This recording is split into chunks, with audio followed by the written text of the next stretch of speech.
Hello students, in today's lecture we will study and we will see the graphical representation of velocity. We will explain the position time graph and we will explain and discuss the output of position time graphs. We will see different situations, different scenarios, and we will explain them. So the position time graph, xt graph, where x shows the position of the object while t shows the time. Alright, so what is the golden rule? The golden rule says that the slope of a position time graph, the slope of xt graph at any point gives us the velocity at that instant. So it means that velocity will always be equal to the slope of position time graph. The slope of xt graph will give us the velocity. And in mathematical form, we see that velocity is equal to del x divided by del t.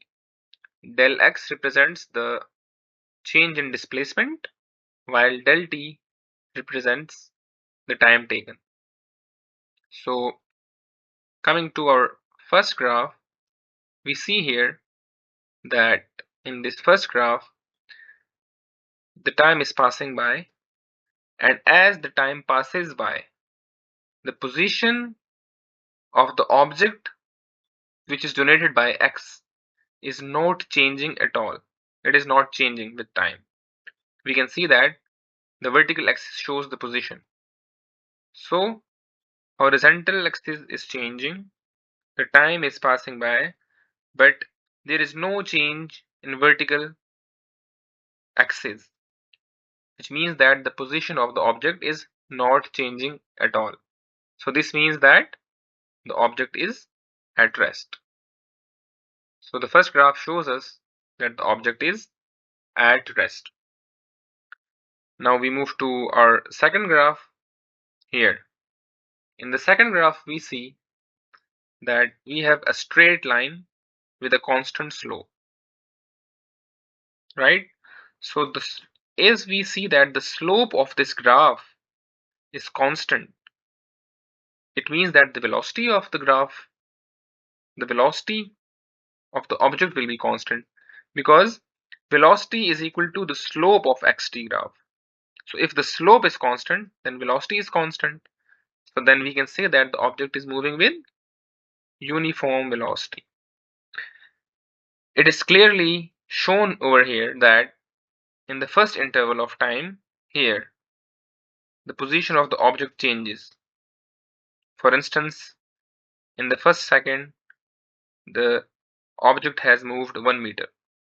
So in the next second as well, in the next interval as well, the object has moved by the same amount. The object has moved again 1 meters. And in the next interval, in the third interval, again the object moves by 1 meter. So we can say that in each interval, the slope is constant. Slope is basically change in distance divided by change in time or time taken. So in each interval, this slope is constant. This delta x divided by delta t is constant. So we can say that velocity is constant. We can prove this from an example. For example, in first interval, in the first second, the object covered a distance of 1 meter. In the next interval of 1 second, the object again covered a distance of 1 meters. And in the third interval again, the object covered the same amount of distance, that is 1 meter. So 1 divided by 1 is equal to 1. Here again 1 divided by 1 is equal to 1. Here again distance is 1, time taken is 1. So the velocity is constant and it is 1 meter per second. So the velocity is uniform. In the third graph, we can see that initially, as the time passes by, the position of the object is almost not changing. We can see here that there is little to no change in vertical axis, and vertical axis is the position. So there is little to no change in the position of the object in the first time interval, which says that the object is almost at rest or moving with very, very low velocity.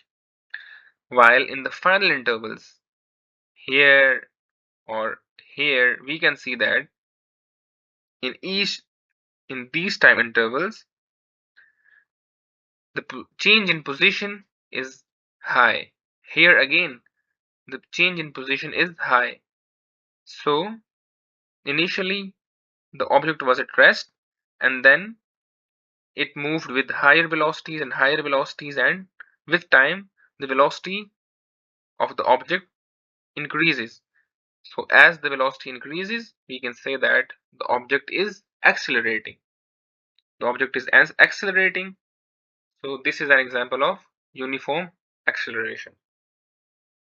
Now we have the fourth graph here. In fourth graph, we see that the time is passing by, and in initial intervals here, the change in position is high. The change in position is high.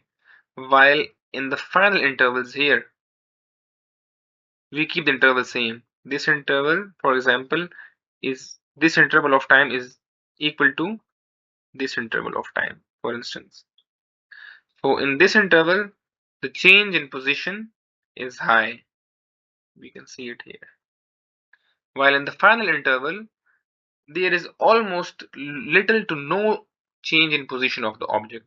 So in the final intervals, the object is coming to rest slowly, slowly, slowly. So from higher velocities, the object comes to rest.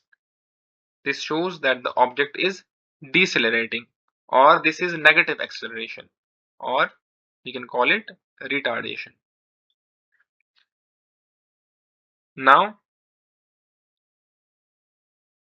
here we have simplified and summarized our results. So if the shape of the graph, the shape of position time graph, if it's a horizontal straight line like this, so we can say that the object is at rest and the velocity is 0. In this case, this is the first case. While if the in position time graph, if it has a straight line with constant slope as shown in graph 2, so this shows that the object is moving with uniform or constant velocity. While if there is a curve and the slope of the curve is increasing, as in this graph 3, so we can say that the velocity is increasing, the object is speeding up, so this is a case of uniform acceleration. Well, finally, in this fourth graph, we can see that there is a curve, this is the curve, and the slope is decreasing. The slope is decreasing gradually. So velocity is decreasing, so the object is slowing down. So it tells us that the object is slowing down with time. So this is an example of negative acceleration or retardation. There are different names. We can also call it deceleration. Alright.